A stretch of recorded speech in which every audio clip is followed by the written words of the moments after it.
It's not your condition, it's your decision which makes your destiny. നമ്മുടെ വിധി നിർണ്ണയിക്കുന്നത് നമ്മുടെ കണ്ടീഷൻ മലയാളം എന്താ പറയാ, നമ്മുടെ അവസ്ഥകളല്ല. അവസ്ഥയിൽ മക്കളെ നോക്കിയേ, അവസ്ഥയിൽ നമ്മൾ എടുക്കുന്ന തീരുമാനങ്ങളാണ്.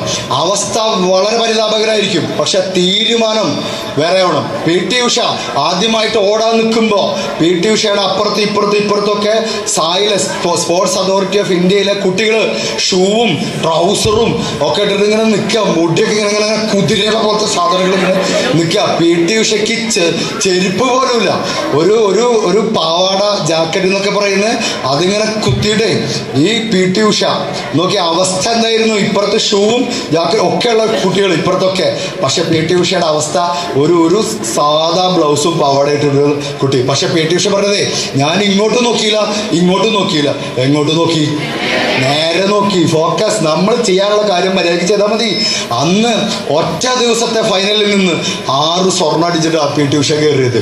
അന്ന് PT ഉഷ കയറിയത് മാത്രമല്ല, ഇങ്ങനെ ഇരുന്ന ആള് ബാക്കിയുള്ള കുട്ടികളൊക്കെ അസൂയയോടും സ്നേഹത്തോടും കൂടി എടുത്ത് പൊക്കിയിട്ടാണ് കൊണ്ടുവരുന്നത്. PT ഉഷ നമുക്ക് ഷൂ ഇല്ല എന്നുള്ളതൊന്നും അവിടെ പ്രശ്നമല്ലോ, നമ്മൾ ചെയ്യാനുള്ള ചെയ്താൽ മതി. ചിലപ്പോൾ വീട്ടിലെ അവസ്ഥ പ്രശ്നമാവും.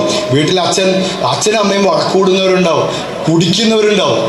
അല്ലെങ്കിൽ അച്ഛൻ കുടിയനായി മാറിയ ഒരു മോനുണ്ടാവും, അച്ഛൻ കുടിയനായതുകൊണ്ട് കുടിക്കാത്തൊരു മോനുണ്ടാവും. അയാൾ പറയും, ഞാൻ കുടിക്കൂല, കുടിക്കുന്നതിനെതിരെ പ്രവർത്തിക്കുക. എന്താ കാരണം, എൻ്റെ അച്ഛൻ കുടിയനാണ്.